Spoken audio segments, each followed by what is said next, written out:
Hello, everyone. Welcome to a new episode of Friend Code. I'm your host, Michael Damiani. On this episode, I'm joined by Matthew Simmons of YoVideoGames. How's it going, dude? Hey, guys. Hey, Mike. How's it going? It's going all right. Kind of just getting into that holiday rush. Actually, I feel it's very weird this year, where I feel like most of the big stuff kind of has hit or either just come out, or like October was like a big month. Oh, you're talking about games. Okay. Yeah. Well, I meant for games. Yeah. I thought you were like literally about like the whole meme of like Halloween just ended, Christmas is here, Mariah Carey, everyone, all I want for Christmas. Paul McCartney's simply having a no. I was trying to keep it in the realm of video games. So it does feel to me like the big major games, except for like Halo Infinite, like most of them came early this year. But maybe that's just more of a Nintendo side thing. But hey, we're on a Nintendo focused podcast, so yeah. I guess it's fine. I mean, we're just on the. You guys were playing a Mario Party. The new Mario Party had just released. Saw you guys were streaming it. The guys at Easy Allies streamed it this week as well for their group stream. So I mean, now as you said, we pretty much got like the Pokemon Diamond Pearl. Yeah.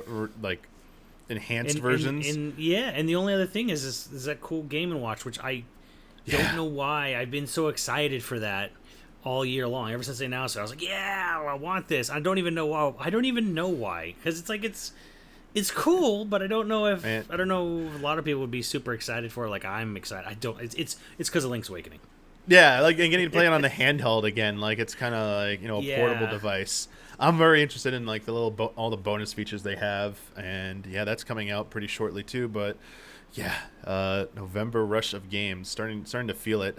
Funny, I was trying to Tales of Luminaria, the mobile Tales game. Yeah, it's their new one to replace whatever Cresteria, whatever that one they shut down, whatever the heck the other one was. And the touch controls, I can't stand the touch controls. It's like nah. You know what? I'm as some people have called me, like I'm a boomer gamer. So for me, I've just never been able to adapt to touch controls. And it's funny because like you and I both went through the Wii era of Wagglefest. So we went through the era where everything was motion control this, motion control that, and DS. We dealt with it. We didn't really I wouldn't say we loved it or anything, but like we dealt with it. But like it was kind of because like we were forced. We had no other option if we were a Nintendo fan. Mobile was just like this bridge too far for me and for some others, where it's just like touchscreen only. No. Yeah, like the stylus stuff, at least on DS, helped and stuff like that. But yeah, I think I'm just getting to the point where most mobile games just aren't for me, and that's fine. There's games for everybody. You beat Tales of Arise though, right? Like I got Tales of Arise this year, so it's like what, I'm cool. This was just like a mobile game, a new Tales game. It's kind of generic, so it's like okay, whatever. It's not like this excellent like Tales of Arise style game that's high budget and is a little bit more appealing to me. The next one's gonna of course be, it got delayed a week too. The First Soldier, it was supposed to be November 10th, but now it's coming out November 17th. And I'm like, oh man, Square Enix, what are you doing, Square Enix? It's like, no. But I keep deluding myself because that's also a touch control game too. So I'm like, damn it. Yeah. Like it's this competitive like game, and I'm like, good luck. I don't know if how many of the viewers might be wondering like, why are they doing a sort of, because it's BR style, right? Yeah. And they're like, why are they doing that on mobile only? I don't get it. Like I know mobile. Here's the thing. Right before the apocalypse hit, I actually took a trip to Japan. I was amazed at the number of people not playing mobile games, but how many people were playing BR games like PUBG. I saw middle-aged businesswomen just on the train, and they're like, and I'm a good foot taller than everyone there, so it was kind of impossible for me not to just kind of notice the screen. Like, so I was like, oh my, I'm like just kind of like look over, I'm like, oh my god, they're playing PUBG, and like I saw it more than once. Or other BR titles on like with mobile versions like Fortnite and whatever. I'm like, wow, like and like I said, all ages, middle-aged businesswomen, kids, whatever. Like they were playing BR mobile games. So I'm like, oh, Square knew what they were doing with this release. Yeah, like it's definitely gonna have an audience. It's very, very much like appealing, I think, to the home audience in Japan. For sure. That's a very calculated. It doesn't make a lot of sense necessarily to the West because like yes, we love BRs out here in the West, of course, but like mobile versions is kind of like that's something like mainly, you know, the much younger set will play the mobile versions. Like generally speaking, like people, you know, that are like of adult age, you know, working age, like we prefer to play it on like a big fancy TV, you know.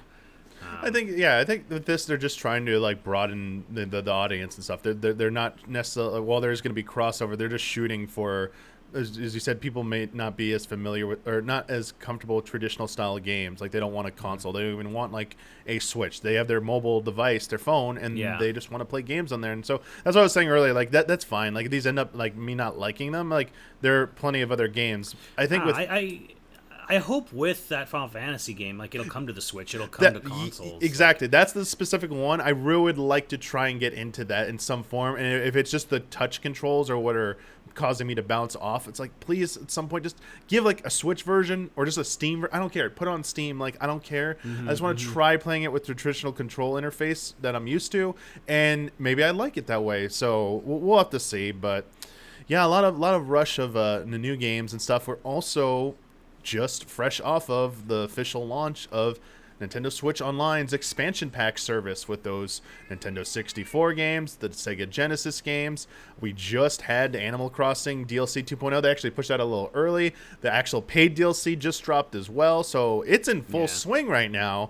And while I'm seeing people enjoy the Animal Crossing stuff, there was a little bit of an uproar initially about the other part of the package, specifically the Nintendo 64 emulation. And while it might have been blown out of proportion initially, now that the dust has kind of settled, there has been some, you know, concerns raised about some of the games. I think being generous, it's mixed. The feelings of the expansion pass are mixed, probably at best. How much have you had time to dive whatever into it? So I played through. I played through Super Mario. I did 70 stars in Super Mario 64. I'm at the Forest Temple in Ocarina of Time. I've been playing that really slow. Like I'm actually like just trying to do everything in the game because I want to see everything again. Because I'm like I want to see if they any other because that's the game being brought up the most as having some visual issues with the emulation. The one that's most problematic. I tried playing Star Fox, but that was before we got the N64 controllers delivered. It was virtually unplayable for me on a traditional Switch. Joy-Cons, really? Like because you can't that's the thing. My biggest thing is you can't remap anything. That's my biggest gripe when it comes to controls. Like the input stuff is it's there maybe a little bit on a few of the games, but it's the remapping. If you do not have that N64 controller, it's like this is not a great way to play some of these games at all. It's so weird to me that they don't offer that because the Wii U Virtual Console actually did have full button remapping abilities. Yeah, I like that. So you hit the gamepad and it came up. Yeah.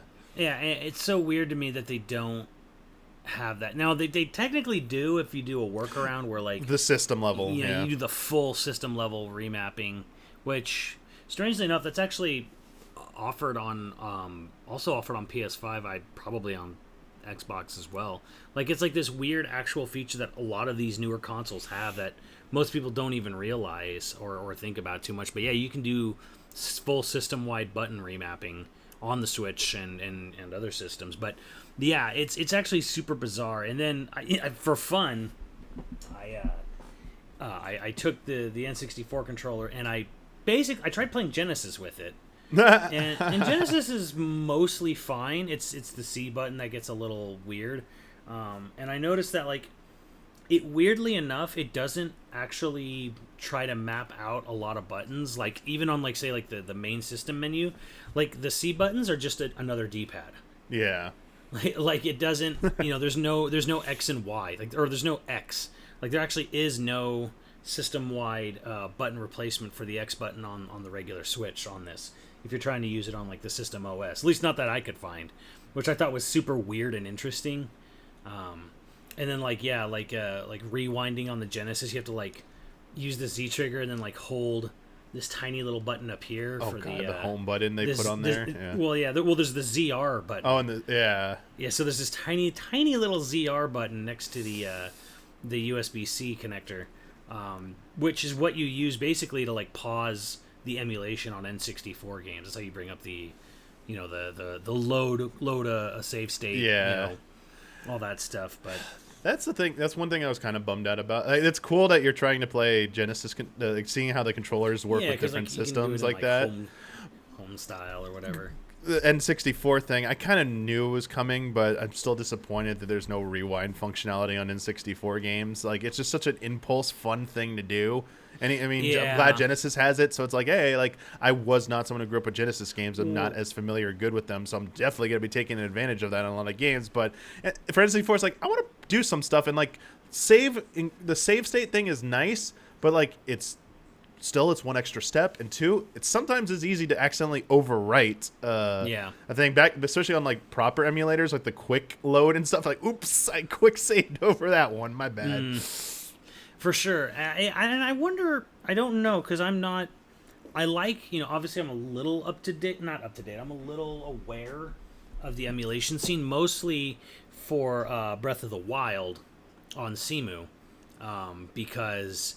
I mean, that's a whole topic of discussion, but like, I have a legit, copy of the Wii U version of Breath of the Wild, and the Cemu emulator they've done some incredible work, emulation-wise, and I'm just, I wonder what it is about the N64 emulation that doesn't allow it to be, have the rewind feature, and I don't know if it's a computational thing. I don't know if it's a hardware issue. I don't know if it's an emulator issue. It's probably just janky, because I could give you... I think it might be somewhat similar, but like when I played the Phantom Pain on PC, I used... I had already finished it. I used a trainer to do like teleport your character to any spot, like in like fast traveling. And it was glitchy as heck because of like, it's an open world game. So like...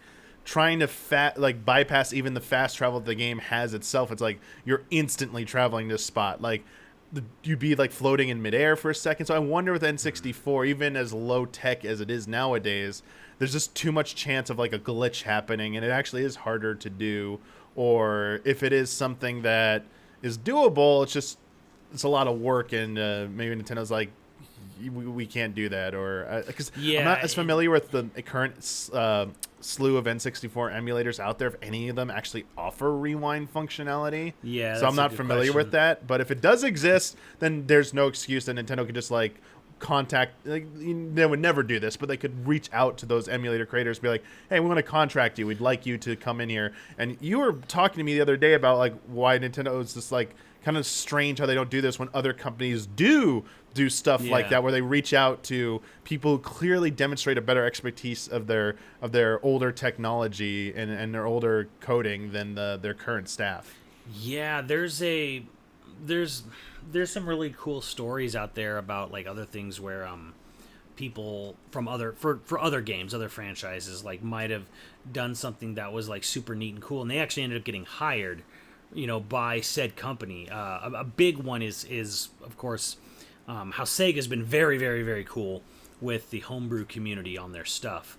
And the big Cinderella story being of Christian Whitehead, who, it wasn't more than emulation. It was actually that he sort of built his own 2D engine for Sonic CD, and Sonic 2. And then Sega was so impressed that they were like, oh, why don't we bring you on? Because you've your little homebrew engine you've created and basically ported and remastered these games. These are really good. Why don't you do that? And they ended up making mobile versions of them. I think you can get them on Steam now. And the big hope is that they're coming. There's a Sonic Classic Collection.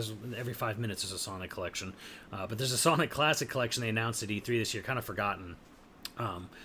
And supposedly, I don't know if it's been confirmed, but supposedly it's going to have those Christian Whitehead versions of Sonic 2, Sonic CD, and possibly the unreleased version of Sonic 3 and Knuckles that he did, but it never got released. I watched an interview with him where he said, well, how come this didn't happen, how come that didn't happen? He said, honestly, every single year, he said, like, there was someone new I had to talk to. Like, the contact at Sega I had, like, a year later, didn't They're work there, gone, and I had yeah. to basically like restart Start my over? whole relationship with Man. Sega year after year. And I'm like, boy, does that Man. sound familiar. Yeah, that yeah.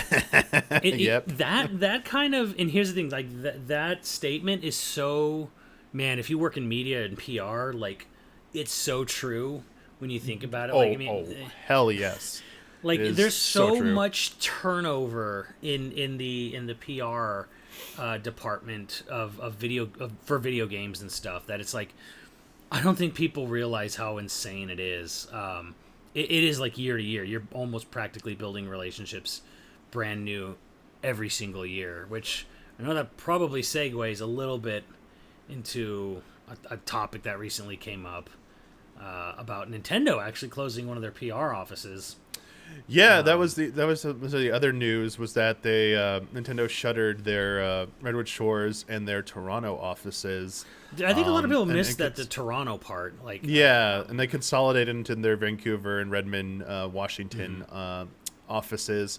Now, it was originally kind of like the initial reports. People jumped to the conclusion that was like layoffs because what's his face resigned. The former who had Doug Bowser's position. SVP, yeah, and he went to KFC. Yeah, he went to KFC, so people thought there was something wrong there, but the Easy Allies podcast, which is now out for patrons, Daniel Boworth made a statement, I believe, because I think he has, he has heard some things, and he was told that, like, and it's coming out more now that, like, people were offered the option to relocate. It wasn't like everyone was told you're getting laid off. It sounded like it was more a thing about them trying to bring staff into these two, like, headquarter locations, and we still don't know the reasoning for why they shut down these other locations. Yeah, the why's there, but you know what's funny? My first thought out of my brain when I read the highlight, I was like, I wonder if they're just tired of paying San Francisco prices.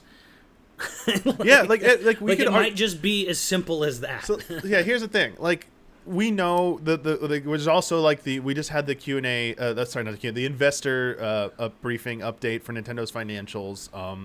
They talked about how, like, they have, like, a ton of money on hand, and you think, well, they have the money to afford this. What are they doing? It's like you don't do well. You don't, like, businesses don't do well or become rich. Rich people don't become rich by burning through money they don't need to burn through. And they probably took a hard look at the costs. I mean, this is speculation, but it seems to be a plausible explanation, is that Toronto and San Francisco are two very expensive cities to do business in, and they're just like, we already have other offices. Just close them and bring the staff here. For people not in the know, like, Seattle's not cheap, but that's true.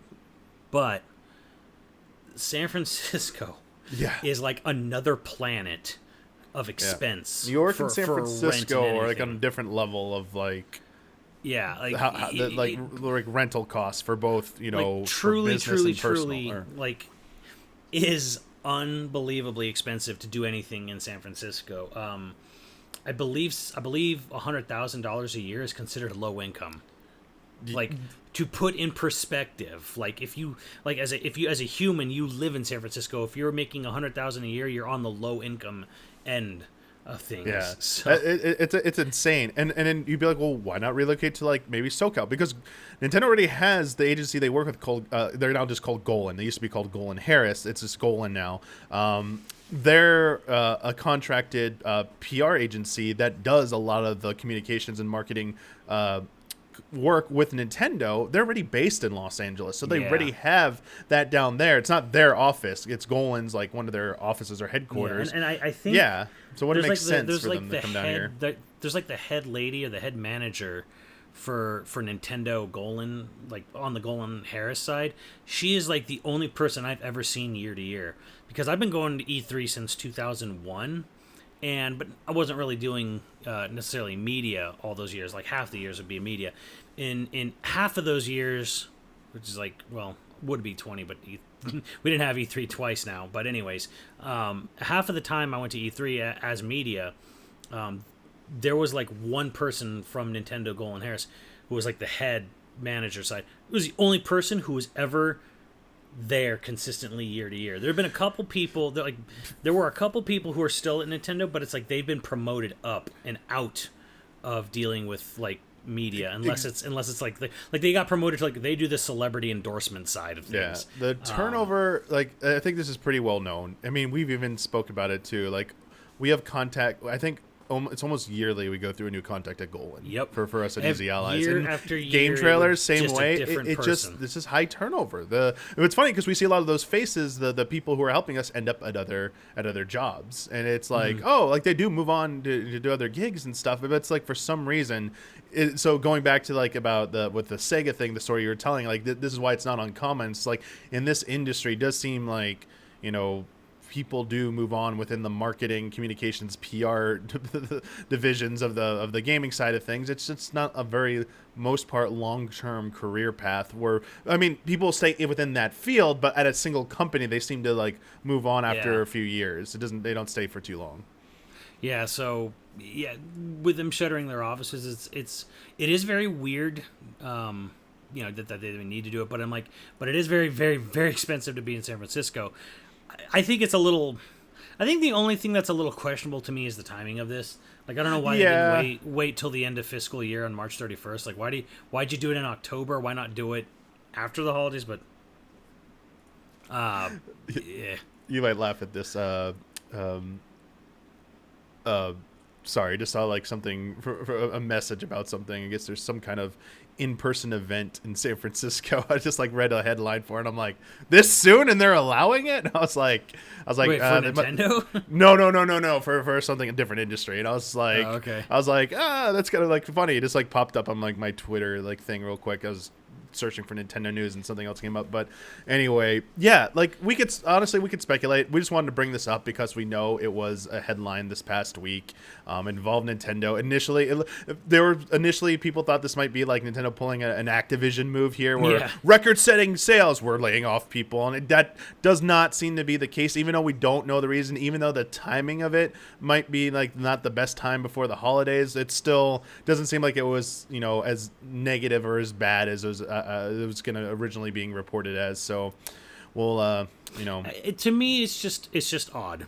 Yeah, it's like to me it's just wait odd. till the end of because their financials end in April, like March 31st. So it's like you'd expect this maybe like April 1st. Oh, in April we will be relocating all of our staff. We're it's restructuring for the next fiscal. It is happening after the quarterly thing, so I guess it's not while it's not like the end of the thing, it is at the end of a certain period, so maybe that's why they wanted to do it. I don't know. We may never know the reason, but anyway, this is what this story was about. However, I do want to ask you something, getting back to the Nintendo Switch Online stuff, because I know we jumped into the restructuring thing here. So I think the same thing, kind of analogous here, is that like initially it seemed like it was blown a little bit out of proportion about how bad the emulation was, like how bad the N64 games are on the Switch service, where some of them actually are pretty good. Like people are saying Star Fox 64's emulation is actually really, really solid for the Nintendo Switch Online. It seems to be Mario 64 and Ocarina of Time, which is funny. They're the two flagship titles probably on there, are the ones suffering from the most, problems, especially Ocarina. Yeah, my experience has been Ocarina's bad. There's weird, like it's bright, like just sort of like there's a lot of flat lighting where there used to be like more atmospheric, especially in the Forest Temple where like things are just sort of like. I just got there, so I'm about to see this then. Yeah, like there's a straight up like I was even doubting myself because I was streaming it and I was like, the last post sister when you fight Meg, the purple one at the very end, I remember the whole center room gets like super dark, except for Meg when she's crying. Doesn't happen. Oh no! On the Switch Online version, like it just stays flat lighting in that room the whole time, and I'm like, am I going crazy, or wasn't it like dark? Like it gets like pitch black all around when you go up to the fourth ghost, and then it tries to trick you, thinking you think it's crying, and then it copies itself and makes a big ring around you. I mean, the copying the ring thing, I remember. I thought there was something with like dimming the lights or something. Yeah, it gets like super dark, in that sense. I thought I was going remember it crazy, being but hard everyone's to like, see yeah, right I around totally you, remember though, that. but No, it's like it's kind of like yeah. well, the one we definitely know because it's the one being passed around the most is the battle with the Link's Shadow, Dark Link in the Water Temple. I haven't gotten there yet to confirm that, but Yeah, I holy want to see it cow. with my own eyes because in the original one it was such an atmospheric vibe with this Yeah. mist and like Well, the what I don't get is that I don't know how Nintendo's okay with that, because back in 1998 someone worked very hard to make that effect, because there's no water like that in the rest of the game, but to have this effect of you being in that room, like you said, with the misty, but to have the reflective surface, the surface, yes, and then when you cross the center tree, if you pay attention, your reflection disappears. yeah, And then you go back and like, what happened to my reflection? And your reflection came to life. Like, someone worked really hard on that effect in 1998 or such a 7 good when it was sequence, made. like the first time So you if do they it. just, if they just like, if it's just completely gone, like, Well, it's like the to water me- has some weird texture now, and there's like no mist anymore. It's like Yeah. a normal looking room. yeah, there's a lot of that in the game where just like, look, the N64 was famous for fog because of hardware Yep. limitations, but Ocarina of Time actually had purposeful, intentional fog and lighting effects on some of its areas, and that for the most part is gone in the Nintendo Switch Online version. So Yeah. it is absolutely noticeable in the Kokiri Forest. Like, you know, like if you someone point out, like, first thing you do in the game when you step on your balcony, just like look at the Deku Tree. There was definitely fog and stuff there. Now there's not, and you can just see just raw, flat polygons and textures just hovering in the air, kind of thing. I noticed in Jabu Jabu's Belly, you could see a lot of polygon seams.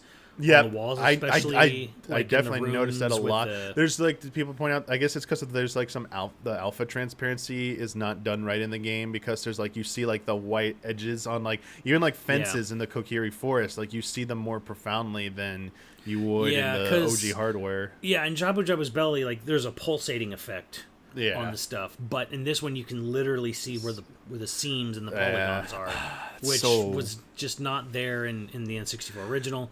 I'd have to really go back and dig up my Wii. There, to see yeah, if it was like there are on the people Wii who are like version. way bigger experts who play these games nonstop. That are like just cataloging all of these variations and putting them out there. I guess the question now, like we could harp on this, but like this has been like over a week now. People have been like harping on this. The question is, will Nintendo do anything to like patch this and improve this? And two, do you have any concerns about going forward about other games, especially the games they've already confirmed are coming, that they might have problems as well? Well, okay, it's weird because Sin and Punishment runs fine, and that's the weirdest one to me because that is a exceptionally taxing game on the N64 hardware.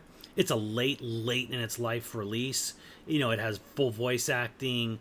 It has, you know, a high frame rate. It's got a metric ton of enemies that'll flood the screen sometimes, and it's for the most part holding up just fine on the Nintendo Switch Online.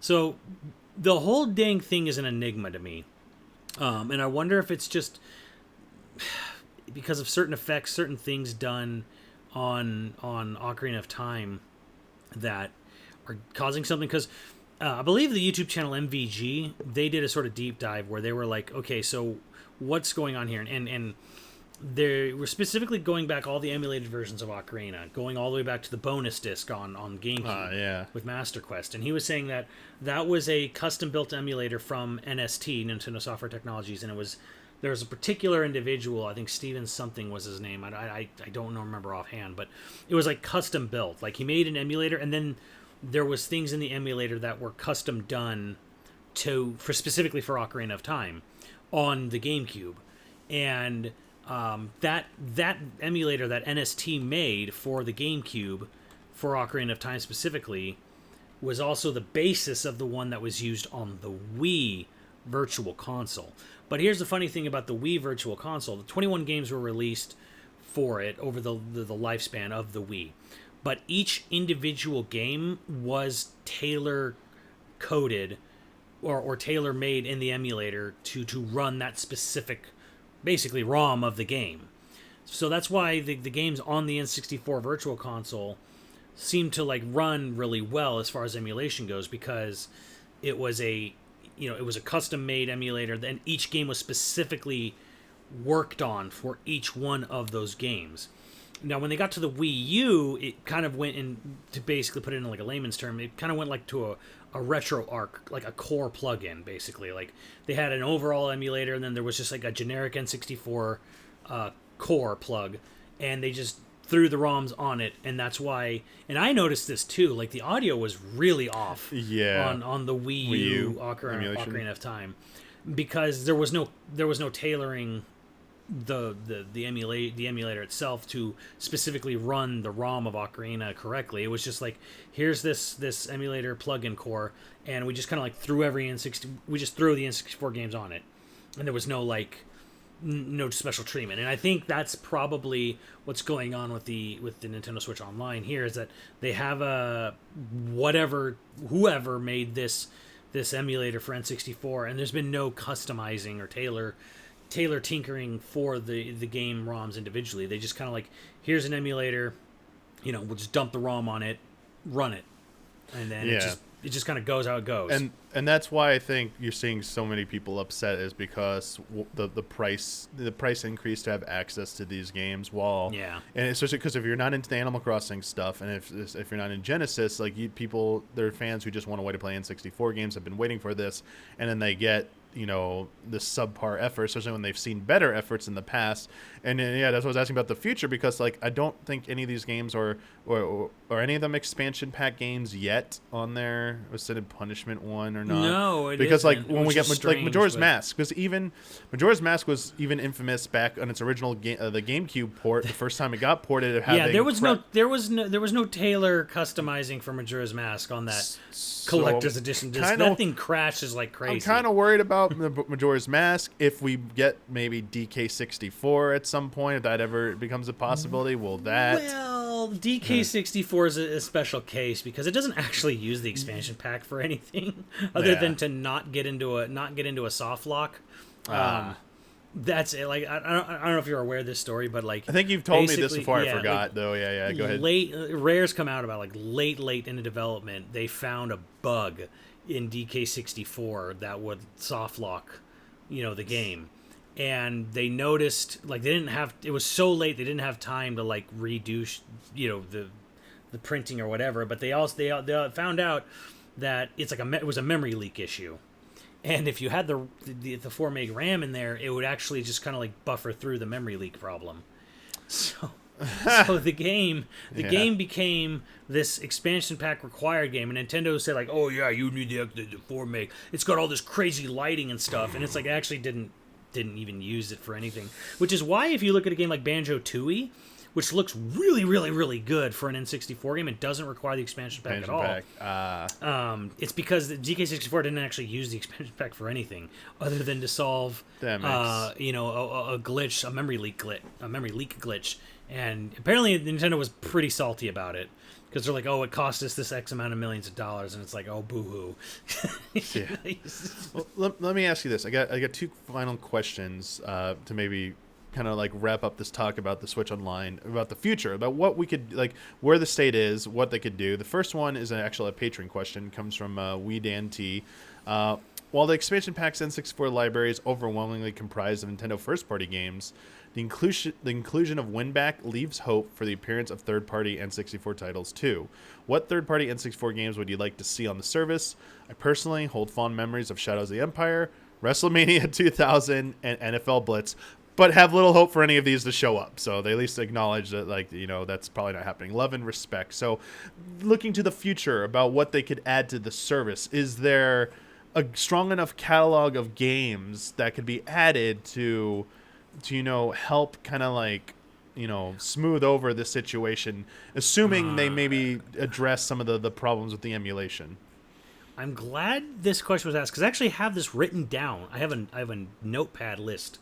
If you'll indulge me, I'll just list off. Here's definites that could happen. Some of these are really bad. Charlie's Blast Territory, Excitebike 64, that's first party though. Both Extreme G's, Flying Dragon, Harvest Moon 64, Hybrid Heaven, Iggy's Wrecking Balls, Knife Edge, Lode Runner 3D, Mischief Makers, Mrs. Pac-Man, Ogre Battle 64, Yes. Ridge Racer 64 is possible, Road Rash 64 is possible, Robotron 64, Snowboard Kids 1 and 2, Space Station Silicon Valley, Yes. Star Soldier 64, Super Bowling, Tetrasphere, Tonic Trouble, Virtual Chess 64, Witrix. Those are all, I think, definite. They don't really have any licensing weird issues. Other possibilities are Aero Fighters Assault, Aero Gauge, Aiden Chronicles, Armorines, all the Army Men games, Asteroid 64, both Bass Fishing games, Battle Tanks, remember those? Big Mountain, Biofreaks, Body Harvest. Body Harvest, what I think is a really good one. I hope that could happen. Yeah, Body Harvest is one I personally really hope comes to as well. That and Space Station Silicon the Valley. Proto Grand Theft Auto. Yeah. All 3 Bomberman games. Yeah, there were 3 Bomberman games. I have to imagine those are coming. Buck Bumble, the Busted No, Buck Moves. Bumble can die. What about? Now I love the theme song. It was a meme for a long time. I have that game It's right over Argonaut. there. It's not Argonaut. good. It's not good. not It's that not bad. good. It's a bad game. Okay, Press add the it to the service. moves. Add it to the service so everyone can A, hear that amazing song, but B, then experience the game for themselves. There you go. Yeah, the two Castlevanias, 2 Chameleon Twists, Chopper Attack, Command and Conquer. Good luck on that with VA. The cruising games I think are possible, but iffy, with licensing. Dark Rift, Destruction Derby, Dual Heroes, Both Fighters, Destinies, Fighting Force 64, Forsaken 64, Deadly Arts, Gauntlet Legends. That'd be a good one, I think. Gauntlet Legends would be fantastic. Both Gex games, yeah, someone's excited. Oh, yeah, Gex. Glover, the 2 Goemon games, which I really do hope happens. Yes, please. Mystical Ninja, please. Hydro Thunder, Maze the Dark Age, Mega Man 64 could happen. Milo's Astro Lanes, the Mortal Kombat's. I'm iffy on if they're going to add M-rated titles. I think Nintendo is probably shying away from even putting M-rated titles on the system. I don't know. I hope not, because I really want Perfect Dark. Yeah, there's Perfect New Dark. Tetris, Nightmare Creatures, Nuclear Strike, Paperboy 64, Penny Racers. I hope Pokemon Puzzle League shows up, but they already have Panel de Pon. Quest 64, your favorite. Rainbow Six, which I really does hope show up. This is in the possibility category, not definite. I was gonna say that one. Because that had co-op, and it was one of the first big co-op first-person shooters, and it was fantastic. The Rampage games, Revolt, Rat Attack, Resident Evil 2 would be dope if it did show up. That one I think would be that would be a good Rocket surprise. Robot on Wheels, Sucker Punch's first game. The 3 San Francisco Rush games, Scar, Shadowgate, 64 Starshot, Stunt Racer, 64. Smash Brothers is an interesting one. I don't know if it will, but I think it'd be cool if it did. I really would like the Vigilante 8s to show up, but I don't think so because of Activision. I think War Gods, Worms, Armageddon, and World Driver Championship. Those are all maybes, I would say. Yeah, the biggest thing with Smash Brothers would be the online because of like being to play with other people. Because it depends on other people's like connections. We've seen some of the videos of Mario Kart 64 being played, or even just like people in a room like they lobby together and then they're booting up Super Mario 64, even though it's not a multiplayer game. Even that, if someone has an unstable connection, it causes that to run like really slow for something, the latency kicks in, and it causes these like horrific nightmare sounding things, and like it's basically unplayable for some people. I wonder if Nintendo's just gonna be like, we want to avoid that with Smash, but Smash is like Super Smash Brothers is like seems like such a one that has to kind of be there. It's first party, and it's like it'd be such a huge omission if it's not there. But they have Smash Ultimate. So and they're not. So I was gonna say they're not in the business when it comes to Smash Brothers. It seems like they do have no interest in re-releasing the older entries. Like they want to go back to them. It's like because everyone keeps arguing that Ultimate should become a game as a service or a live service, and just like that should be the platform going forward. But like that's kind of like Smash Brothers. It seems like that's kind of like Sakurai's mentality. Is I don't want to go back to inferior things. I want to stick with like this is the better version. This is like the version that I want people to be playing, and I like that could be a risk with Super Smash Brothers for N64 coming out. People are like, oh, can you go back to this? Or wow, this game is not as good. Like, what is this? This is bad. But like, it's I still, despite all that, it still would be mind-boggling to me to not put that on a retro service because. They still put like Mario 64. I guess it's not there are other like Mario Kart's on there. If Mario Kart 64 is on there, they have to put Smash Brothers. Like why would they let that's so weird to me. Unless Sakurai's got like a weird George Lucas mentality on it, Speaking of George Lucas, though, like, yeah, there are 4 Star Wars games on the N64. Oh yeah. And I don't think they're going to show. I don't think it's impossible, but I'm going to say no. Just You because got Shadows of the already, Empire, yeah. Episode 1 Racer, Battle for Naboo, and Rogue Squadron 1. Because those games already got, like, Episode 1 Race already got a re-release. Yeah, that'll definitely not show up since they're actually selling it, I think, Yeah. on the Switch already. I think on the someone also, eShop. similar thing, because they said, like, the Turok remasters, because the company that owns it, Turok now, Yeah. would have no interest in putting out the OG ones on Yeah, there's N64. 4 Turoks. The only one, and they're selling 1 and 2, I believe, on the eShop, like remastered versions. So it's like, I it's gonna don't think happen. those will happen. Unfortunately, the wrestling games are pretty Yeah. much out of the question They're- because the legally license. legally they can't even show the logo for WWF. Yeah, not allowed to Legally, do that. they're not allowed to do that. So you would have to go in and Yeah, change the textures all over. And that texture's everywhere in those games. Like, it's not going to happen. However, there is a caveat. yeah. In Japan, since the WWF didn't really have a foothold in Japan, the wrestling games, I believe it was Revenge, WCW versus NWO Revenge, was released in Japan as Virtua Pro Wrestling 64. And they removed all the WWF licensing from it. And they had to remove all the actual, named wrestlers, Yeah. of course. So you had a lot of just sort of like generic, whatever. But it is the game. So there is this sort of workaround where if they released Virtual Pro Wrestling 64, which I believe is based off WCW NWO Revenge, they could release that in the American or Nintendo Switch Online here, and it's like, hey, it is the game. Yeah. You're gonna be missing those named But wrestlers, but it is the game and it will be I online. have a feeling, even though people like the game, I still think, like, especially North American audiences who grew up on it will probably want, like, those names. Well, of course they will, but I'm just saying, like, yeah. if you were hoping to get that game in some form online, There's still hope. It's not out of the question. There is a workaround. It won't be with the license. I also think you want. Blitz is out of the question because of the licensing. Blitz is completely out of the question. Yeah, like that's not happening. I have this whole. I won't go through the whole list, but there's a whole list of what I call no ways, and it's like all sports games, no way. I actually put all the rare games on there, and then Banjo-Kazooie showed up, so I was like, oh well, maybe not now. Because I used to say, like, okay, Diddy Kong's not happening. And people are like, well, why couldn't Diddy Kong happen? Because Banjo and Conker are racers in Diddy Kong Racing. And I was like, and there's no way that's going to happen. They can't just remove them. They did change them for the DS version, but that was a remake, all the way up. I but think now it's possible. Now I think you will see. Microsoft seems okay with it, so cool. Yeah, I think the two question marks for that angle are KI Gold, if that would be possible, if they'd allow that one to come out. And because of the recent story about Nintendo taking the effort to get it unbanned in Germany, GoldenEye, OG GoldenEye, or if people want to read into that they're clearing the way for the remaster. I still say it's impossible, just because you have to deal with Eon and Broccoli, the producers and owners of the Bond license, the family. Ian Fleming's family, like, who have a iron grip on on that license. They're the ones who put the kibosh.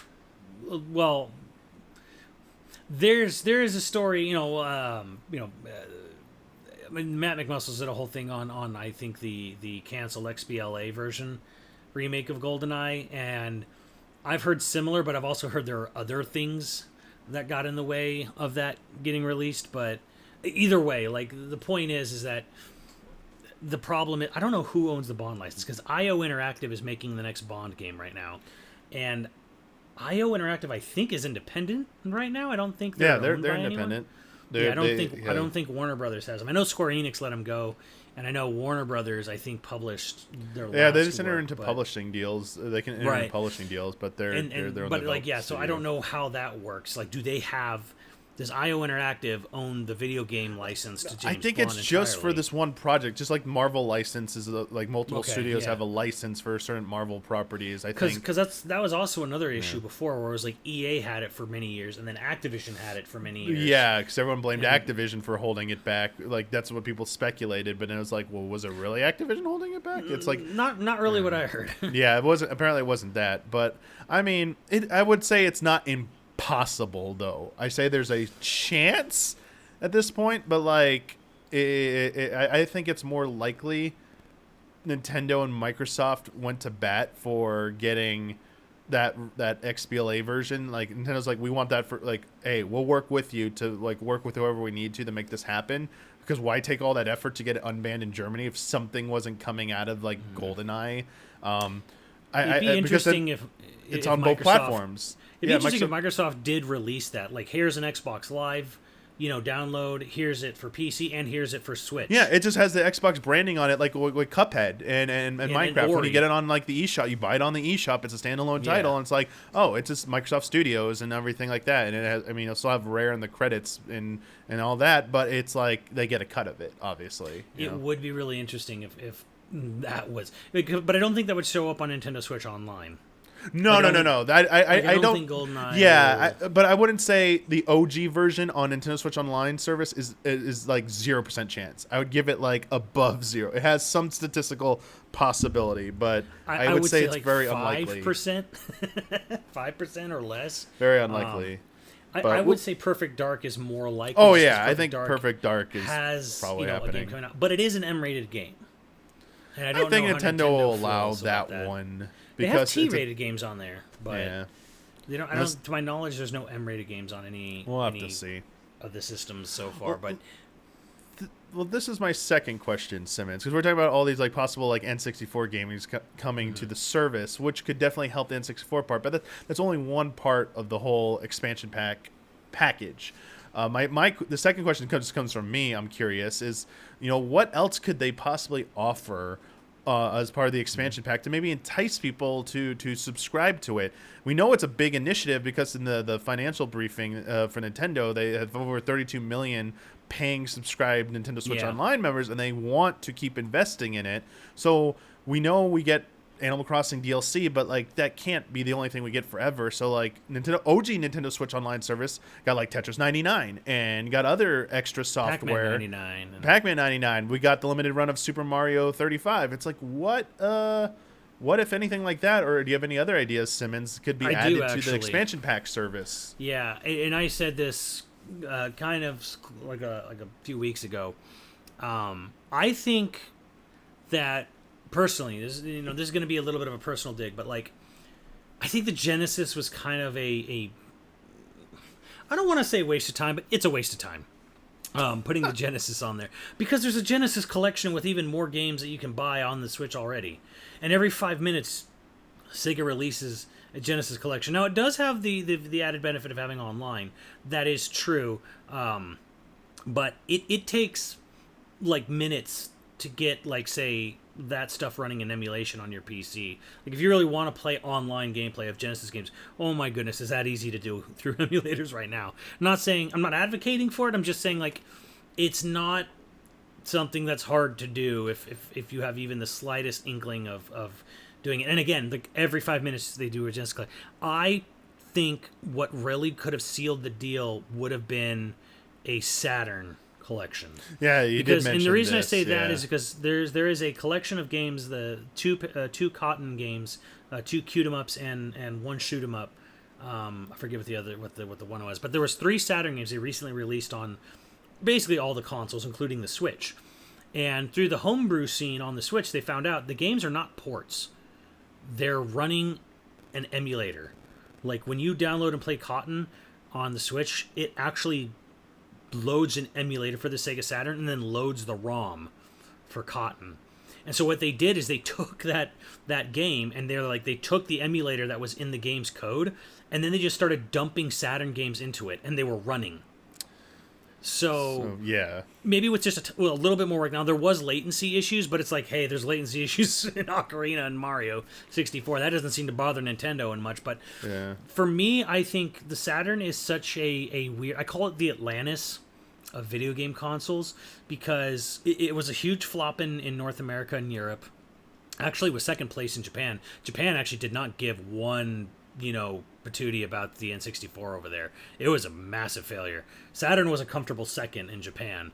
I don't know how many people know that, but anyways, what that means though is that as much of a flop as it was here, and as much as there were like the ports on Saturn for a lot of like the multi-plat games were kind of pretty bad on Saturn usually, there's a treasure trove of some of the absolute best of Sega and Capcom games that are locked on the Saturn. Now, some of them have eventually come to like Xbox Live over the years, like Radiant Silvergun and Guardian Heroes, but if they had gone that route with it, and like taken, okay, here's Saturn, here's a system that you've probably heard of, but no one with any nobody who's not like, if you're in the retro collecting scene, the Saturn has been skyrocketing for years. It is like impossible to get Saturn stuff. I have like half a dozen Saturn games, and they're worth like $1,000 plus or more. So it's just kind of like, that's how insane the Saturn collection market is for like pristine copies of new games. But I call it the Atlantis because there is this treasure trove, this huge array of amazing titles that never got off the system, or like some of the best versions of stuff that didn't really ever get off the system. And if that was part of this, okay, huge $50 a year increase, and you added online to it, like, you've probably not played Saturn Bomberman, but Saturn Bomberman is an outstanding multiplayer experience, and it can support up to 10 people online. You've got tons and tons of great fighting games, some of which have come off the Saturn, like Virtua Fighter 1 Remix and 2, but then you've got stuff like Fighters Megamix, where you get to play as like the car from Daytona and Jane from Virtua Cop 2. And you got Last Bronx, which is a weapons-based 3D fighter by Sega, really good. And then you've got these really good RPGs that don't exist anywhere else. Shining Force 3, one of my favorite games of all time. If they could find a way, I mean, only one part was translated, but like, that's really good. Panzer Dragoon Saga, which is worth like $1,000 on its own now. Like, these would be like, these are worthwhile games. Yeah, that this would provide a lot of people who, especially people who are very into this scene, a more affordable means to experience them, perhaps legitimately, and especially if like the emulation quality, as you said, like they actually put a little bit more effort into it, was actually decent to good emulation, and if they could somehow work in online functionality like they have for all their other like catalogs, this would be like a steal. Like the $50, like the $30 increase might be worth it alone just for a Saturn catalog to some people. Just like some people are just paying that $30 for N64, but you getting both of those. So like, yeah, you've talked about this before, and like I absolutely agree that like Genesis is kind of like was like the low hanging fruit. That's like, okay, we've all like, this is too easy. Like everyone, and it's and honestly, it's like kind of like worn out its welcome, kind of like NES games. I actually think the NES library is like the same thing. Like Super Nintendo, I still think is very strong and still get like I think it's still a really big draw. But I actually think NES, outside of like an NES Classic thing like they did, just releasing the NES library anymore, I think is not that impressive or enticing to people. So something like a Saturn, I'd even like, we don't have to get into it, but like Saturn, Dreamcast. For me, Dreamcast would be amazing, and GameCube, even GameCube games. I would take like over N64. I would take GameCube. I would take GameCube games over N64. Like you can ditch the N64 games. Like bring me some GameCube games. So, like we haven't had a GameCube service before. Please, the only weird thing about Dreamcast is that system is carried very hard by Capcom. Like it's 50 Sega, 50 Capcom. Half of the amazing library on the Dreamcast is Capcom, so you have to convince Capcom to like give away all these great games on the Dreamcast. We're assuming if they can work out the licensing. And then there's Soul Calibur 1 with the one like really good Namco. There's Miss Pac-Man, who cares, whatever, but like there's Soul Calibur, but and then having like online for those would be amazing. So adding. But here's the thing. Here's the other thing too. I just want to add to that. It could just be on its own. If they took Phantasy Star Online Blue Burst, which is PSO 1, 2, and 4, which was a PC release in Japan, if they just put that, like, if it was just that, like, hey, we'll have N64 Online, and we're going to add in PS Phantasy Star Online Blue Burst. It only works if you have the expansion pass I would absolutely pay $50 a year for. I would pay $50 a year just for PSO that, Blue Burst. that's a good to point. have a thriving, constant online community for that game. So this is a good thing, because the only other thing I wanted to elaborate on for what they could add is not necessarily catalogs, but what kind of like software could they put on there? Yeah. Because we were talking about catalogs, but like I was also talking about like with Tetris 99, Pac-Man 99, those are like services. Phantasy Star Online could be one of them. We were talking. The games are done. You don't have to add anything to them. You just have to like keep the servers up. That would be and people fantastic. will show up, and I will show up because I love Phantasy Star Online original. Like stuff like that. We were talking earlier about the possibility of like Nintendo revisiting dormant franchises in some form, because like we struggle to figure out if Nintendo would ever want to develop one that's not like a full price game. They seem to have so adverse to developing games that aren't full price anymore, and maybe that's what's holding back a new Star Fox or a new F-Zero. But like, what if they made an F-Zero online? We were talking about like earlier today, and where it's like it's just like it's online races, online death races. It's like those two modes, and it's like up to like if you just took F-Zero GX and just added like 16 player online or whatever total. It's like it doesn't have to be 100 racers or anything. Yeah. People will be there. I was like, just give me that, or like Star Fox thing where it's like we will add new levels every like month or something. We'll add a new level every month, or it's like a new planet or something, and like and it's score based, so it's like online, like it's leaderboards or something, so everyone's like replaying the level, like, and they have limited time planets. Like there are ways to take their old like their dormant, even like what we even talk about like Kid Icarus. We were talking about how maybe that could be Sakurai's next project, because that'll be our final topic. We'll get into it in just a minute. Is Sakurai's remarks about Smash and what he might be doing. Yeah. But if Kid Icarus wasn't gonna like could come back, it could be like something like this. Like they can make that a battle royale, for crying out loud. Like a Kid Icarus or Metroid Federation Force. I want to give another chance. A Metroid battle royale. Like there's so many things they could do. Maybe Prime Hunters. Well, hunters, taking hunters and putting it on there. I don't think anyone wants to look at Federation Force. Forget Federation Force. But I mean, I'm not expecting any of this, but like I hope they do find one service game that is added, that is part of the expansion pack that was like this, because the value, it's all about value. And right now, to me, and I think as you said to yourself, Genesis isn't enough right now, and like N64 is like peaked that interest, but I don't know how long it could hold it for people, and I feel like they do need to add something else within a year, or else they're going to drop a lot of people. It's really shady how they only offer it for the year. They don't that offer too. The monthly pricing plan, man, they knew what they were doing, and Simmons. They don't have any scheduled release for the N64 editions. Just here's some games that are going to come out later. Yeah. We don't have a planned release for any of them. Like the whole thing is shady. So, I'm not really... like Simmons. If it was like other similar things. PlayStation Plus, and then we'll just go with PlayStation Plus.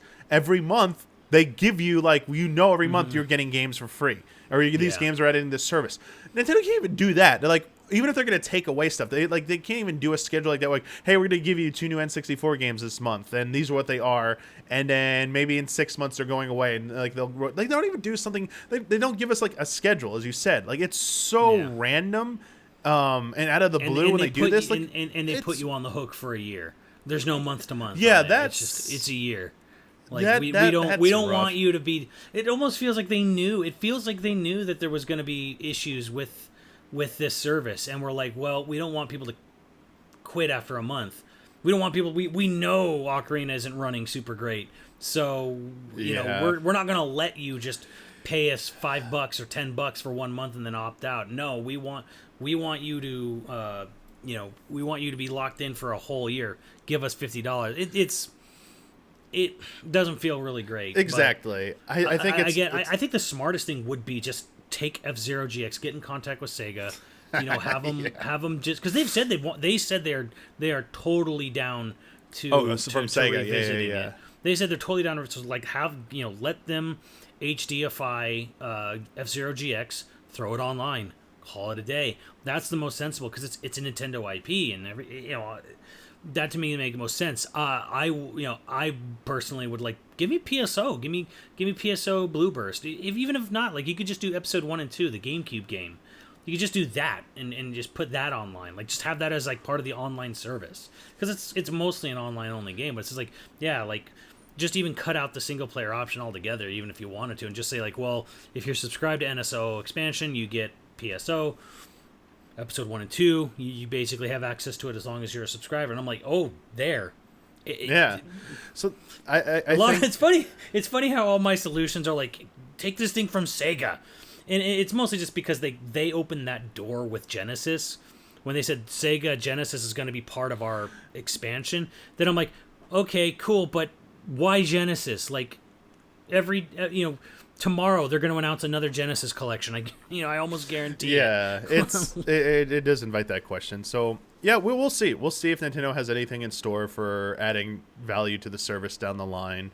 But as it is right now, it's a little bit bumpy. A little bit, people are right to question the strategy they're going for there. But we did mention when we were talking about like possibilities being added, and we brought up Kid Icarus. We did mention Sakurai, Masahiro Sakurai, fresh off finishing up the now content complete Super Smash Bros. Ultimate, was quoted as saying couldn't really see how the Smash Brothers series would continue without his involvement, and so naturally that sent up a lot of discourse in the Nintendo community. I'm glad he's being really humble about it. Yeah, it's like, because naturally when the final DLC was announced, that it was the date, it was dated that we're gonna get an announcement, people were like, well, what's gonna be next for Smash? We got some patron questions here because the one of those involved like a future without Sakurai. Sakurai seems insistent on that might not be the case, but you know what? They can't stop us from speculating and theorizing about what's going to happen. Since the first one comes on Keaton Simmons. So now that this quote is out there, while it's hard to see somebody else besides Sakurai ever in charge of Smash, I also find it hard to believe the series couldn't come back in some form in the future, whether he decides to work on it or not. Is there anyone currently with Nintendo you think would be a good replacement to direct the series? Do you think any of their in-house teams could do a good job on a new Smash game? Or are there any other developers who you would want Nintendo to work with, similar to how they worked with Bandai Namco? It is a great question. As far as like individual goes, no one at Nintendo EPD, as they're called now, not EAD. I'm so used to saying EAD. I know, same here, right? Nobody SPD, at EPD. Nobody at Nintendo proper really has any fighting game background, even for a platform brawler-based fighter like Smash. Nobody really in it as individuals. You know what I mean? Yeah. No, I understand. When to you direct talk and about, helm the project. Yeah. Right. So like when you're talking about like what are now producers like Miyamoto, Aonuma, Koizumi, Tezuka, like all that. Like those are like the big ones, and then Sakamoto, and there's other people like I forget the names of the people who kind of basically run Mario Kart and Animal Crossing. Yeah, like the Splatoon team. It's like they definitely have multiplayer experience, but like when it comes to fighting games, not necessarily. Yeah, if anyone was going to attempt it, I would probably say the Splatoon team. If you want to talk about internal, I'm like, if they maybe like if it was up to me, going to be on Splatoon like, in their projects, right? Well, though, yeah. Well, here's the thing. I'm just thinking of a scenario where like someone whatever the new president's name. What is his president's name? Not Furukawa. Is it Furukawa? Shintaro Furukawa? Yeah. If he came down with a decree and said, "We are making a new Smash Bros. Games. One of you must do it. Like it has to be done." And it's like, okay, well, who does Furukawa pick amongst internal Nintendo? I'd be like, if it was forced to be that, I was like, probably Splatoon. It'd probably be. But yeah, your reaction, Simmons, like makes me think like the last part of this question. I understand like the desire to keep it in house, but they already aren't necessarily keeping it all in house. I do think what you would likely agree with, and you can expand upon this in just a second, is working with an outside team and letting someone else outside of Nintendo take over creative control of Super Smash Brothers. And I think you might have some good ideas about who could maybe handle that and what studio Nintendo could contract with to be like, you're just now in charge of Smash Brothers. I mean, the obvious one would be go back to HAL, but I don't know how many people at HAL are familiar with, working with Sakurai or working on Smash Brothers, 64 and Melee. That's kind of like the obvious go-to is like, go back to HAL. HAL would be the obvious choice. Maybe. maybe. I don't know that that's even necessarily a guarantee, but I guess HAL's an idea. Oh, But yeah. what about the outside Nintendo, like fighting like outside, even like second party, like Well, like third obviously, party studios? Well, a lot of Like, people at Namco have been working on this game yeah, I was for gonna like say the like last Bandai 10 years. Namco. So, I mean, here's where I kind of give pause to that though, is that we've kind of seen. We've seen Namco do helping work with, like, say, Mario Kart 8, Mario Kart 8, ARMS, new Pokemon Snap. They've been like a little help support studio for that, and that's pretty cool. By all insider accounts, like they fumbled hard on Metroid Prime 4, but that was with a brand new studio in Shanghai that just didn't come together, or for whatever reason we'll never really know.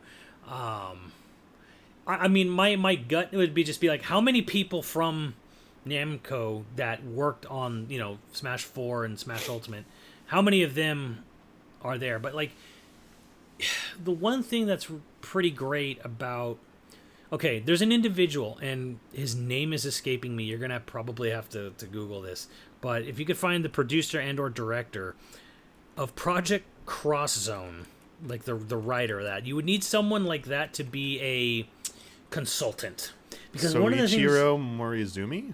it might be He's the director. Producers Kensuke Tsukanaka and Koji Ishitani. might be Ishitani, I think. But anyways, my point is, you want someone like that to be a consultant on the project, because the thing that Sakurai brought to Smash Brothers is that he was meticulous in his detailed references and understanding of each individual classic franchise. Like there wasn't like a character or franchise or something in Smash that Sakurai wasn't intimately familiar with, because Sakurai loves video games and he loves playing video games, and he owns every system. He plays as many games as he possibly can. I think the only game that probably weirded him out was Banjo. And he even said as much, not in this column, but like the one before, where he was like, he flat out said, like, I was shocked at the amount of support that K. Rool and Banjo were getting. So I mean, I'm sure he played through the Banjo games. Obviously, there's a lot of referential love in that Banjo reveal trailer, where like they recreate the whole ending with K. Rool.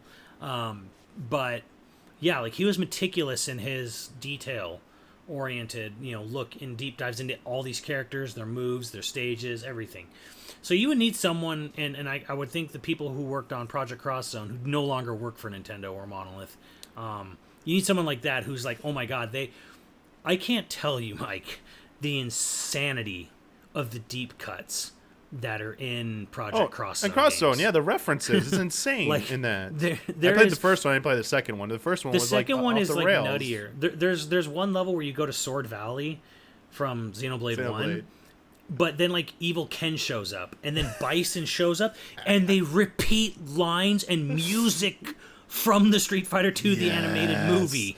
Yes. So they recreate a scene from Street Fighter 2 the animated movie. The biggest one to me though was like the level after that. You go to the Mechonis's hand, the beach area from Xenoblade 1, and then the one of the main chick, she makes this reference. She says this really poetic saying, and I was like, I've heard this somewhere.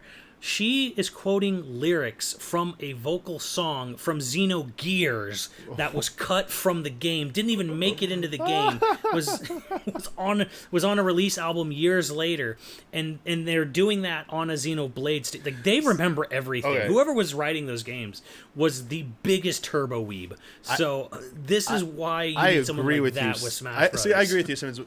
Whatever, if they want to go this route, they need someone like them, like a Sakurai who has this deep appreciation for the history of the franchises they're representing. I won't get into too much in the story like my own, but like with Final Fantasy 14, Sakaguchi just finished. Hironobu Sakaguchi just finished playing through all 14 in like less than everything in less than a month. He did one expansion in 2 days, and like I think it was 2 weeks or 3 weeks, and he was like, they referenced one of his obscure games in a side quest that like he caught, and he was like tweeting about it. He's like, this is how much some developers just love games.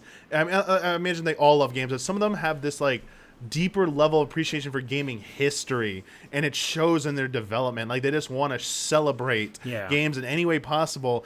And I think whatever direction Smash goes in, that's one of the, I think, it's special sauces since like the Melee era. I mean, it was a little bit there in N64, but Melee onward, you started to see that kind of like beaming with that reverence with all the obscure Nintendo references, and Melee 2 Brawl opening up the third-party doors and seeing like the more complete history of video games being celebrated. And that's where I think people have a hard time seeing anyone other than someone like Sakurai being involved. You said like it's so hard to find someone similar. It's because it's never always great to just pin the credits and accolades on just one person and on a game. It's a team effort, but obviously there are a few games where there is a creative vision and there is someone who is definitely keeping the project on a certain focus. I would say Smash is one of those. Kojima's games is another one. Like anything Kojima touches, it's like, if he wasn't involved in it, it would not be the same game. No matter how talented every other development under is, it would just not be as crazy and insane and be. You could tell it's a Kojima game. Sakurai, like Smash Brothers, I think if they got someone else who wasn't like him, it would just be another fighting game at best. Even if it's got like, even if they get like Arc System Works to like come and make like a 2D Nintendo fighter, that was like a dream game. And it's amazing, but like, it could still be great, but it also might not be Smash Brothers anymore. If that makes any sense. And to me, that is like. Because there are a lot of there are indie developers out there who have proven they can make really good mechanical similar games to Smash Brothers. You know, you have that Nick All Stars, which mechanically is pretty good. You have Brawlhalla and stuff like that. The mechanics, to me, are not something only Sakurai can do. But I think what probably doesn't get appreciated, you know, or I think, like you said, the secret sauce to me is the reverence. Like they don't just like, you know, oh, they're not just focused on the competitive scene or this or that. They're like, they want to make sure like this thing is a complete 120% love letter to whatever franchise it's representing, in all aspects. Like even for stuff that's only for the reveal trailer. I'd have to go back in my mind, but like there's a lot of little things in all of these little reveal trailers. Like an obvious one was like the Sora one. Like in the middle of the trailer is just like this quick little battle between Sora and Sephiroth, because that was a thing in the games, right? There's a 2-second shot which in the Pyra Mythra reveal trailer where Chrom is standing there and a little tiny Squirtle is wandering towards Pyra. If you haven't played Xenoblade and paid attention, that is an obscure reference. You probably don't even remember, but it's like, if you remember Zeke, the character has a little tiny pet turtle called Turters. I forgot that he had that. He has this little tiny, like, size of the palm of your hand turtle called Turters, and it keeps escaping from him and ending up in the main party's, you know, cast. Like, oh, look, you know, like, it only happens like once or twice in the game, and like he put that in the reveal trailer because... he knows. He loves this game. He loves all this stuff. To me, that's what you need. You need someone who not only like, you know, knows how to make a quality game, but loves what he's working on. And I want to like reference the bejesus out of you know, whatever it is. Exactly. And I think this is why, you know, we get the speculation about whether or not he's being involved, you know, what it means for the future, because like what he brings to the table. Another part of this is also, this comes from Level Capybara, about another part of his statement from the interview. Capybara wanted to point out, it's interesting to hear Sakurai say that he'd have to seriously think about whether a future Smash Bros. Game would succeed, given the widespread acclaim the series has already enjoyed. Even more interestingly, Sakurai said he'd have to debate it with Nintendo, implying that he may be feeling more cautious about future installments than Nintendo would be. From our perspective, what do you think Sakurai is most worried about? Why might a future Smash game not succeed, and how likely is it that it wouldn't? The cynic in me is thinking, oh, he's talking about how much money will Nintendo have to, you know, how much trucks of money they're going to have to pull up to his driveway before he considers doing it. Negotiating tactics. Yeah. That's the cynical side of me. But I think the other side is more the fact that, and Anuma's made weird statements like this before with Zelda, where we look at Smash Ultimate sales right now. They're like at 25 million, I think, as of yesterday or today. And I think Sakurai's gonna be like, if I make another Smash game, it'll never have the amount of characters that Ultimate did.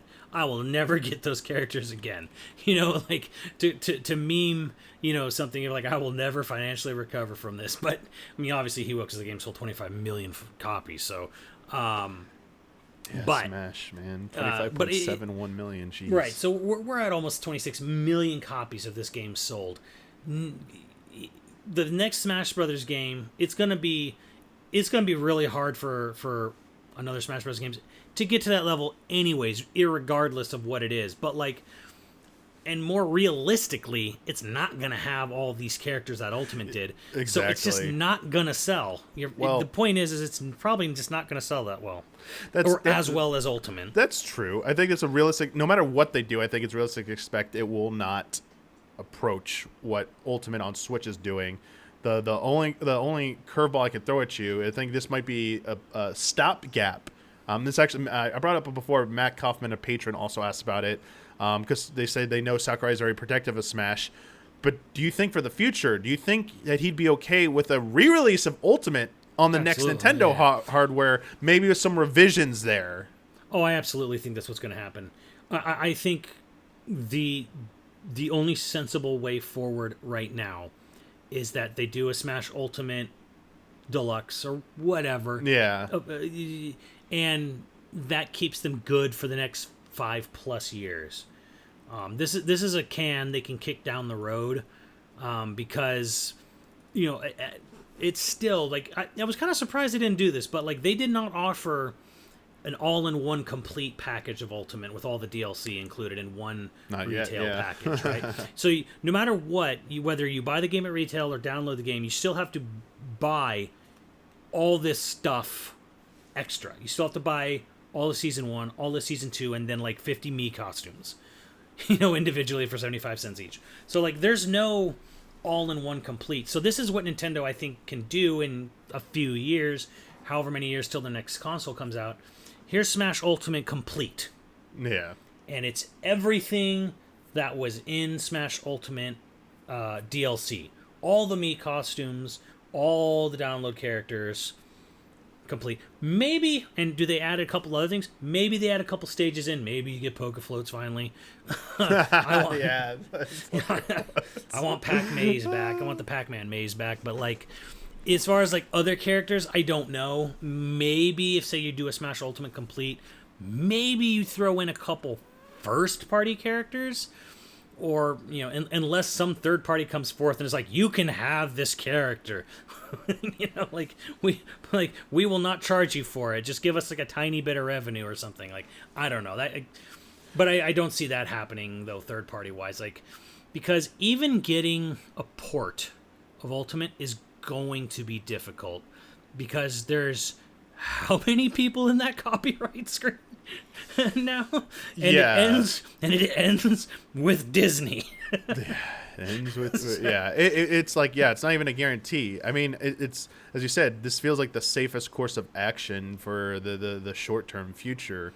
But even that, there's no guarantees. Even if they wanted to do a complete edition, would it even really be complete if they had to there's one or two characters who they won't allow or something? You know what? I think Sakurai wouldn't be okay with re-releasing Smash Ultimate if it didn't have everything. Exactly. So that might be that might throw a wrench in the works, where they're we can't do it. Yeah, according to Sakurai, Smash Ultimate itself almost didn't happen.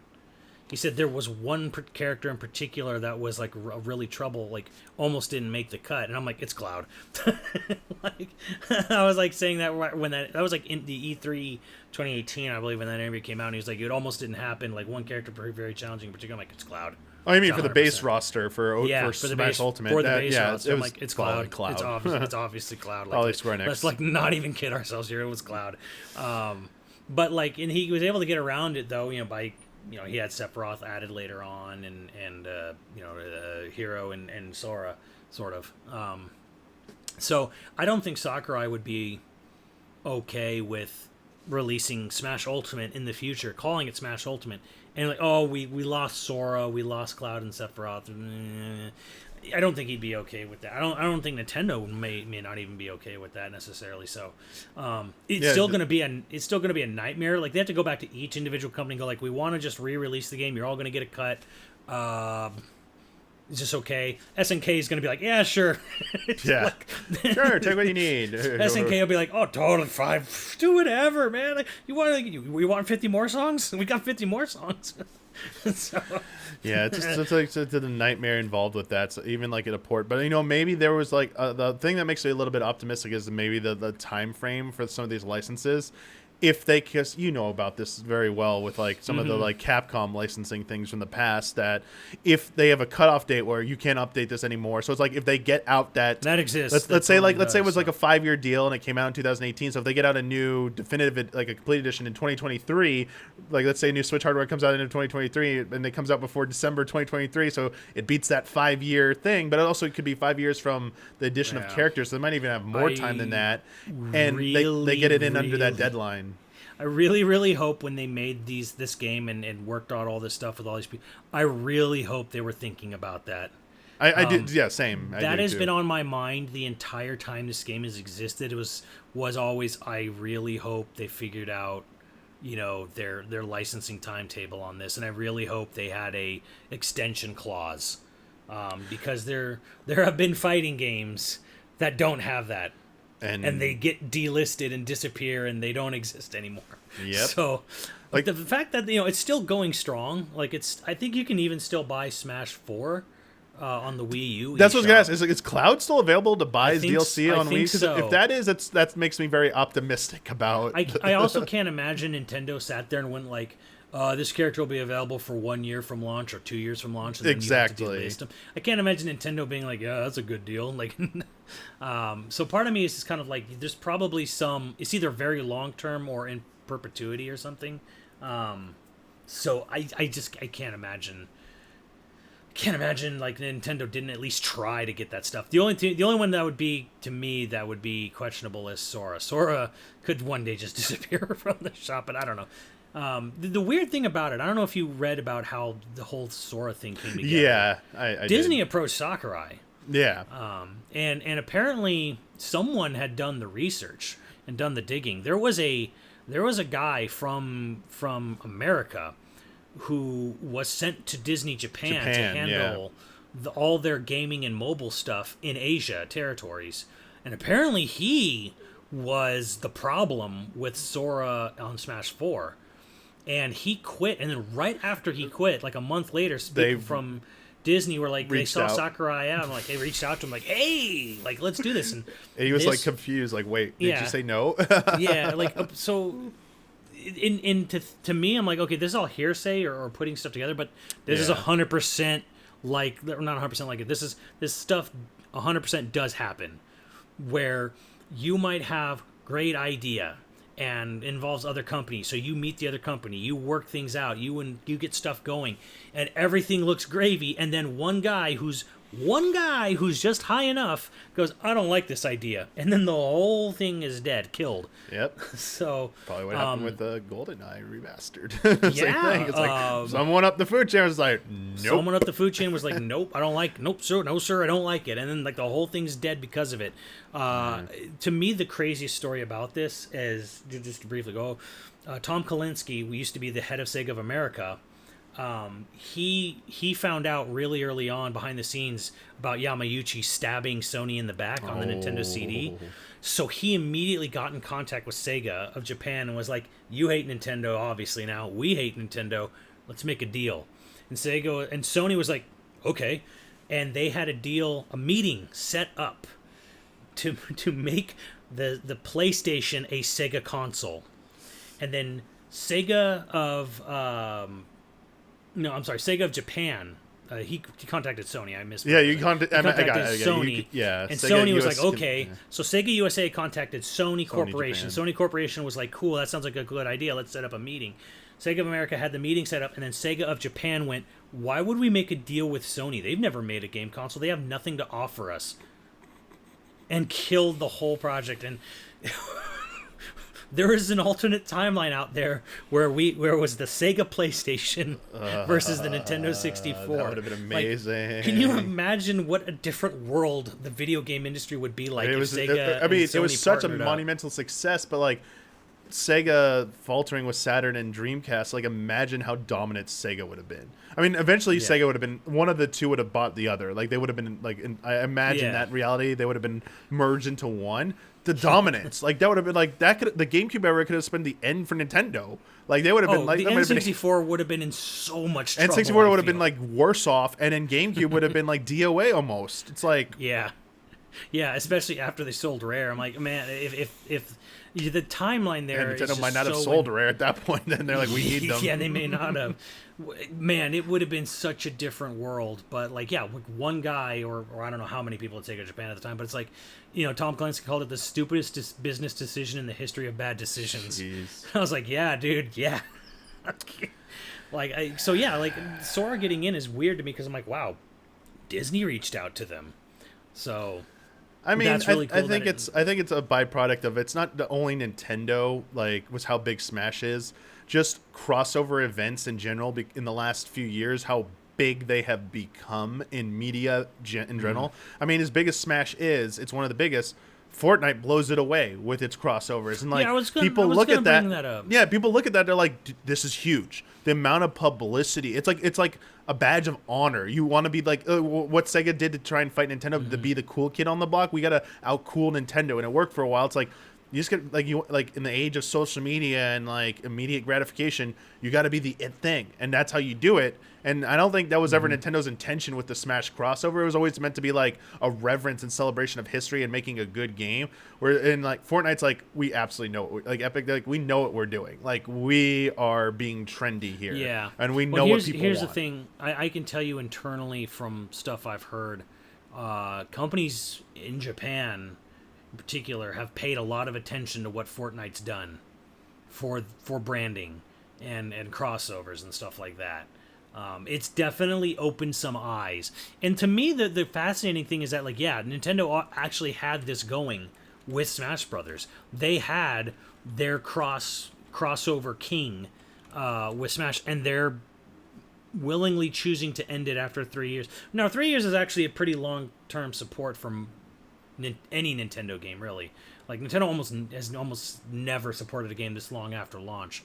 But at the same time, there is still a part of me that's kind of like, man, from a business standpoint, I don't know why you'd stop. Obviously, Sakurai probably wants a vacation or something, which is fine. Yeah. From a business standpoint, I would have been just like, why would we stop making characters for Smash? This is such a great thing. It lets us headline and carry, directs and mini directs, like, all year long. Like, this is great. Like, why would we stop? And this? you know what, Simmons? I still don't think it's out of the realm of possibility. I said, what the very least was going to happen, there's going to be some downtime. There's going to be some like they're going to need to take a break. Then you need to step away from Smash.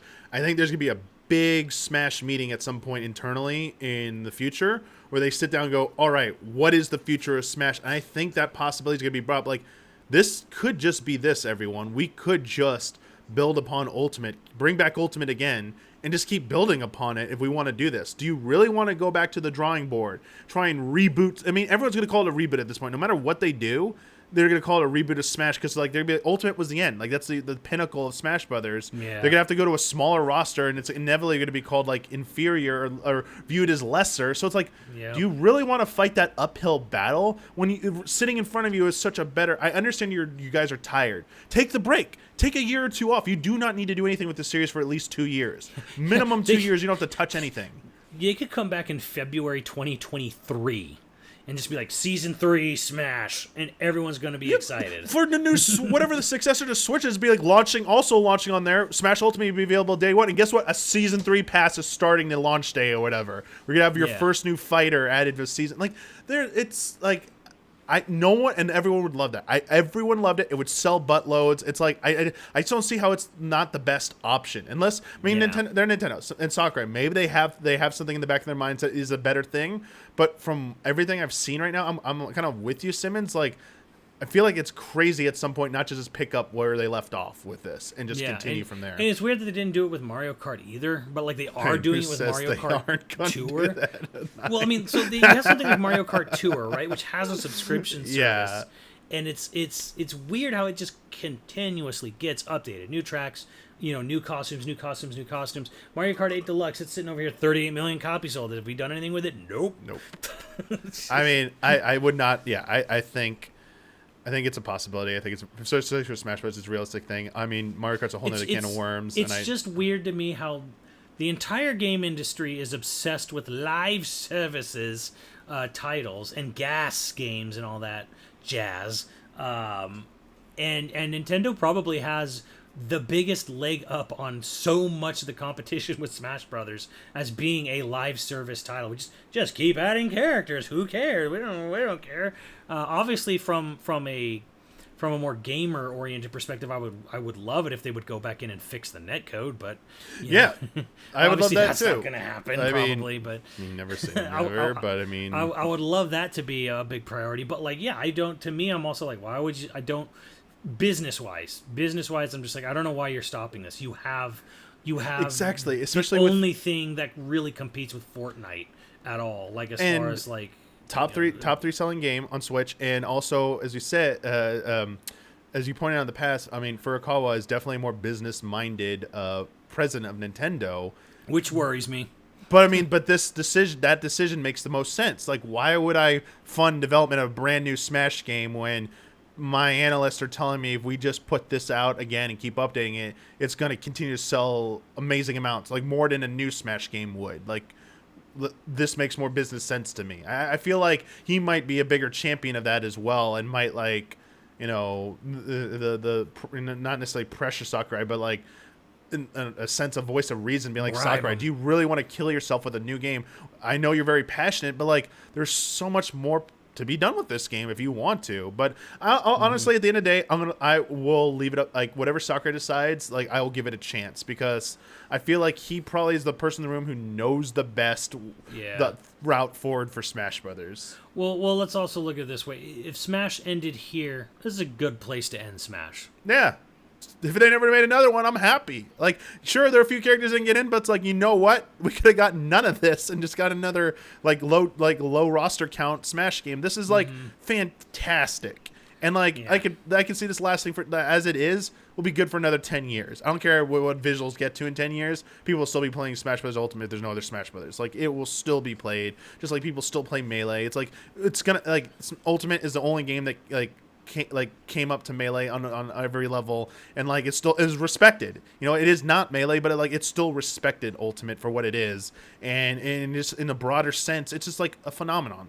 It's gonna be around for a very long time, even if Nintendo drops it and says, like, we're done with Smash Brothers, we're moving on. Like, this was it. Which would be a weirdly Nintendo thing to do, but at the same time, Nintendo's weird, but Nintendo does cater to, if something does sell Smash numbers, they do cater to it. It's like weird that Nintendo stopped doing this or doing that, but it's like okay, like, I'm basically talking about the F-Zero thing, where they're like, oh, well, F-Zero just needs a great new idea, and it's like, did Mario Kart 8 Deluxe have a great new idea? No, they made Mario Kart 8 because Mario Kart 7 and Mario Kart Wii in particular sold so well. If a game sells in the tens of millions of copies, it don't matter what your idea is, Nintendo will make another one of it. Exactly. And I mean, honestly, like, stick more F-Zero into Mario Kart. Like, Mario Kart Ultimate, you just start porting F-Zero stuff, and like, that's the direct. I mean, we don't need to get into it, but like, that's Mario the thing. Mario Kart should take the Smash Brothers route. Honestly. Yeah, you already found the answer. I think you just got to build upon it, and we'll see. I mean, I expect within the next 2 years we'll hear something about the future of Mario Kart as well. I don't know. I mean, Smash Brothers, probably not. Very unlikely we'll hear about the future of Smash in the next year or two. I think Smash is going to be 2 to 3 years asleep, and then I think it really depends on when their successor console is announced. Yeah, I think after the successor console comes out, we're going to get an Ultimate port. And I don't think they're even going to attempt to tackle a new ground up Smash for like 10 years. Personally, that's my personal bet. Is they're not even going to try to do this. Yeah, they're going to make a port, and depending on in that port, like you said, could either be like an evergreen or a light, like, an eternally updated title, which would be the smart thing to do, or it could just be an enhanced version of Ultimate. Either way, I think that's the future of Smash for now, and I don't think a ground up remake of Smash is coming this gen. Obviously, I don't think it's coming next gen. I think it's going to be 2 generations away, minimum 2 generations away. Yeah, before for sure. Nintendo even thinks about doing a ground up, brand new Smash Brothers game with or without Sakurai. Do I think they would do it without Sakurai? Yeah, I actually do. I think they would. I think they will attempt it without him because, as you said, it was it's just too big. It's too big to not try. If their minds made up that they want a future for Smash, it's happening with him, with or without him. There's no series at Nintendo that will be held back by one person. Yeah, I think they'll outreach to him. I don't think. Oh yeah, they'll make every effort. Yeah, they'll make an effort to try to court him back. But if Sakurai says no, I don't think Nintendo's going to be like, well, that's it. We're not doing the project. Like, it's too enticing, I think, financially for Nintendo to just completely walk away from. Like they can and do with F-Zero and Kid Icarus and Star Fox. Those titles, they're great games, but they never sold Smash numbers. So it's easy for Nintendo to walk away from them and just be like, there's not enough interest. The creators don't have interest. We don't have interest. You can't do that with Smash. You don't sell 25 and counting million copies of a game and then just go, yeah, like, if the director doesn't want to do another one, we don't want to do. No, like, that just doesn't happen. Like, they're, as the sun will rise and set, as there will always be a new Mario Kart to be made, a new Mario to be made, and a new Zelda to be made, there will be a new Smash Brothers to be made, with or without Sakurai. Maybe Sakurai's just a producer or a consultant on the next one. True. Maybe he's in a different role, in a different capacity. Which happened to a lot of the other... Which is funny because, like, I almost don't see Sakurai doing that. Sakurai's almost, like, too hands-on, too micromanagey, from what it seems like, which can be a good thing and a bad thing, but, like Miyamoto and Koizumi and Aonuma, and, like, they've stepped away, and Tezuka, like, they stepped away from, like, the actual directing duties. Like, Aonuma tried multiple times to not be a director and ended up becoming a director when he didn't want to, I think on both Wind Waker and Twilight Princess.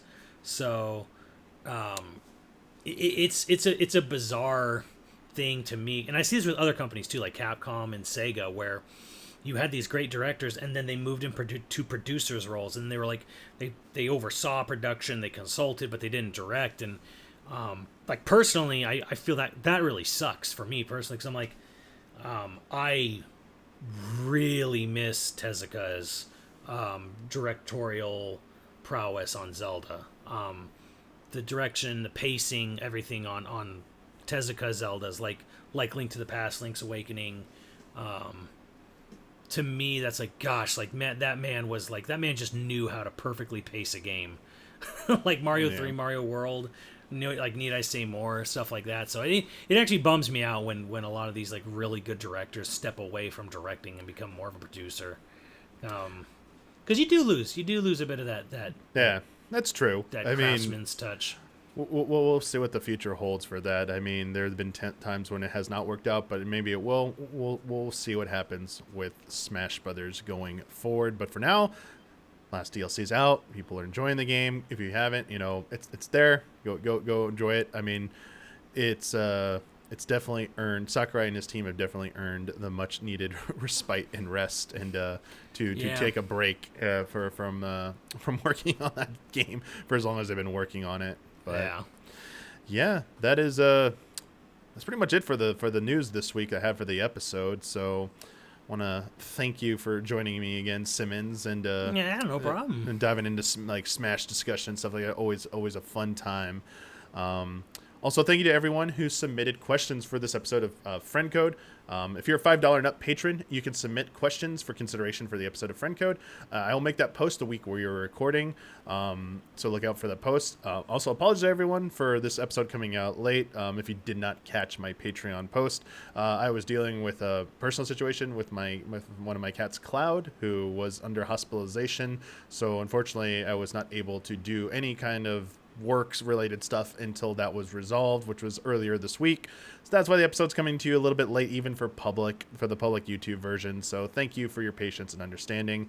We also have some shout outs for the month of November 2021. These are our big patron supporters, so thank you so much. Shout out to Elthanis, Greg the Dark Knight Kettering, Caleb Togi Crawford, and Nick. Shout out. Thank you again so much. And yeah, as usual, Simmons, can you let our viewers and listeners know where they could check you out if they want to see more of your work or follow any of your stuff? Well, I archive a lot of live streams I do with Maximilian on youtube.com/YoVideoGames. There's a YoVideoGames podcast as well, which you can also see. Sometimes we do videos on youtube.com/YoVideoGames. We try to host as many free podcasting places as possible. There is a patron for the podcast, obviously YoVideoGames podcast at patreon.com. But yeah, anywhere, iTunes, Stitcher, SoundCloud, you can listen to the podcast there.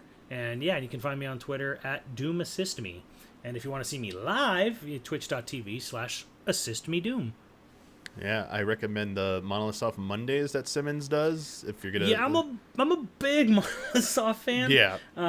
So yeah, every Monday I play a game that Monolith Soft either developed in total or had a support studio role in. So, and that actually includes a lot of things you might not think about. Like they have a support studio in Kyoto next to Nintendo, and they do a lot of like asset work on like Link Between Worlds and Splatoon and Pikmin. So, but like yeah, I try to keep it to like their main games that they've done over the years. But yeah, like if you ever want to just talk Monolith Soft, and a bunch of weird Xenoblade stuff, come to twitch.tv assist me Doom on Mondays. Nice. And you can talk Monolith Soft with me.